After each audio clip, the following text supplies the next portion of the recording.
I went to the bathroom and I cried. And I looked at myself in the mirror, said, this level of cricket is not for you. You're not good enough to do all this.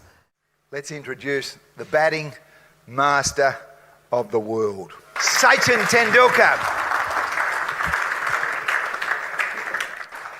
Well, let's share a few stories, I reckon. Why don't we start right at the beginning? Well, school cricket was exciting, and the reason to start playing cricket was a strange one. I mean, I was a notorious child, difficult to manage, and I took a lot of pride in that. One of the evenings, they were showing a famous Bollywood film on a TV channel, and in those days, there were not many channels back home in India. So we friends thought this is the best time to polish off all the mangoes from the tree, which we were not meant to. And we fell down. We also brought the tree down with us. And that was a turning point of my career, because my brother and my family, the rest of the family members said, this is enough, and then you're not allowing more of these complaints to come home every evening, because that was supposed to be my summer vacations, beginning of my summer vacations. And I said that we're going to make you burn all your calories on a cricket field. You do what you want. You love cricket. Go out and play with the season ball. And that's how my career started. And gradually, I did not know. I mean, I was only 11 years old. I did not know what were the big tournaments, but the dream was there in front of me. I wanted to play for India, because as a 10-year-old, I had seen Kapil Dev lift that beautiful trophy at Lord's, wow. 1983 World Cup. So I had also joined the celebrations, not knowing the significance of winning the World Cup. So that's how my cricket started, and I always wanted to win the World Cup. That was the reason I started. And as the time went by, I started enjoying cricket, and I started realizing the challenges of cricket. And my coach was instrumental, and along with my brother, to my elder brother Ajit, to make me realize the importance of leading a disciplined life, a focused life, and to make me push harder. They found reasons, and even towards the end of my career, I followed that formula. If I scored runs, let the rest of the world talk about it. I think about the next game. And that, right from my school days, became an unwritten formula, unwritten law at home, that we don't talk about last game, we talk about next game. And however many runs I scored, I wanted to go out and score more than that. So if I didn't score, I would have a restless night. If I scored runs, I would still have a restless night, thinking that how am I going to score more? And that's how it all happened. I mean, I normally don't discuss numbers, but this is something that I must share with all of you. Towards the end of my school cricket career, I'd already started playing first class cricket. And the last season, I can proudly say that I averaged 1,025, because I only got out once in the whole season. And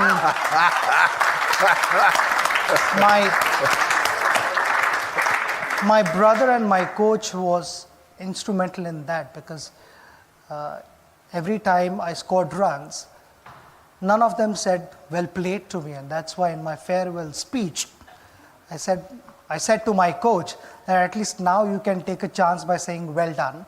There are no more matches in my career. But something that I lived for was appreciation from my coach and my brother, which never happened. I mean, and that was something which sort of kept me giving my best all the time. And I've asked around the room, and we will have a chance to ask some questions after we have our conversation here. Many people have said, a simple, easy question, what was the best innings ever? The one in Perth, 1992. I was only 18 then, and that was a fast wicket. Everyone, I guess each and every Aussie know how fast the wicket is and kind of bounce it generates. So for someone who had never experienced that kind of pace and bounce, and Australia as usual was playing terrific cricket. So for me to go out there and score runs on that pitch was really important, and I can almost say the turning phase of my career, because after that I was not overconfident, but I was confident to play any attack in the world, and I felt I was ready to face any attack in the world. I was able to challenge many attacks after that in the world, but that one particular inning was the best inning, but the most meaningful innings, and something which has stayed with me now and it will stay with me forever, has to be the one that I played against England in Chennai in 2008. That was a time when Mumbai was hit by that terrible terrorist attack, and the one-day series was cancelled. England went off to Dubai, and they graciously came back to play the test series. And when we turned up in Chennai to play the first test, none of us were in the frame of mind to play test cricket, I mean, any form of cricket, because all we kept discussing was, how could this happen to our nation and why did it happen? It was the toughest phase of my career, and I would speak on the behalf of our team. It was really, really tough. And for first 3.5 days, we were completely out of ideas. We could not put up a competitive performance.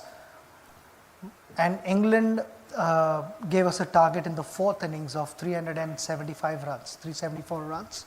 We were able to win that game. We chased 375 on a difficult track. But to see the entire nation celebrating that victory, even for a second, meant a lot to all of us. And I had played a significant role in that. So that is the most important innings of my life, more than even the other World Cup innings or other important innings that I've been part of. This had a different meaning altogether. So the Chennai match. Well played. What about some of the characters that did bowl to you? I mean, we're talking about the very best fast bowlers in the world after the last quarter of a century. Why don't we just go through a few names? What about your first tour against Pakistan, and then maybe Donald and McGrath and Warren, who reckons even today, after you smashed him around in Sharjah, that he has nightmares of you hitting him for six? I mean, the first test series was an important series because I was only 16 and I did not know at that time what I was facing against. I mean, you talk about Imran Khan, world-class bowler, Wasim Akram, amazing, right. Absolutely super, all-time, one of the greatest bowlers to have played. Waqar Yunus, I would put him in the same league. Abdul Qadir, again in the same league. So it was a world-class attack, and I went out to bat in the first game, and straight from school cricket to one season of first-class cricket, and then to play against the best bowling attack in the world. I was clueless. I had no idea. I was getting beaten by the pace. I'd never experienced someone bowl at 90-95 miles an hour, and I could actually see the ball, but while I was reacting, the ball was more towards the keeper and not closer to the keeper, rather than it should be closer to me. But and I said, "Oh, this is a wrong place, and you got in the wrong place at the wrong time." And I got out. I got out on 15. While walking back, I somehow controlled my tears. I was only 16 then, so I was allowed to do all that. I went to the bathroom and I cried. And I looked at myself in the mirror, said, this level of cricket is not for you. You know, you're not good enough to do all this. And fortunately, I got about 6 days in between. So I ended up speaking to a lot of the senior players in the team, the coach, and they all said that, you know, you batted as if you were playing a school match. This is not a school match. You need to learn to give respect to these world-class bowlers, and you need to just hang around there, give yourself some time. And in the next match, I went out. I was just hoping that I get picked for the next game, which I was. And the next game, I decided not to look at the scoreboard. I said, the only time I'm looking in the direction of the scoreboard is to look at the clock, because I had decided my target was that I'm going to bat for half an hour, not worrying about runs. And after half an hour, you know, I got used to that pace, and I said, I can deal with this pace. You know, it's not easy, but it's not impossible. And that changed my thinking. I scored 59 in that test match. And from there on, I never doubted my ability. But the first match, I thought it was my first and the last one. What about fear in that lot? You've been able to overcome a lot of pain during your career. In fact, in the same series, in the fourth test match, we were in a bad position. In the second innings, we were 34 for 4 wickets down, and with a day and a half to go. So I got hit on my nose when I was batting on 1. Later on, I realized that I had broken my nose. Everyone gathered, and then, you know what happens when Pakistan team is around you. There are bound to be some comments, and Javed Miandad was a tricky customer, and he said, "You've broken your nose. You can't be batting here. You have to go to the hospital." Knowing that one batsman goes to the hospital, there again they start to dominate. Yeah. And a doctor came. I iced my nose and I put a bandage and I continued batting. But that was again, I scored 58 in that match, and I batted for 4 more hours after that, which sort of helped us draw the series, because Pakistan had the most wonderful attack in the world. They were expected to thrash us 4-0, and to draw the series was kind of a which I got to know through English guys. It was a moral victory for us. So I only learned that word towards the end of my career, but it means a lot. So it was kind of a moral victory for us, and we were able to draw. But I became fearless after that.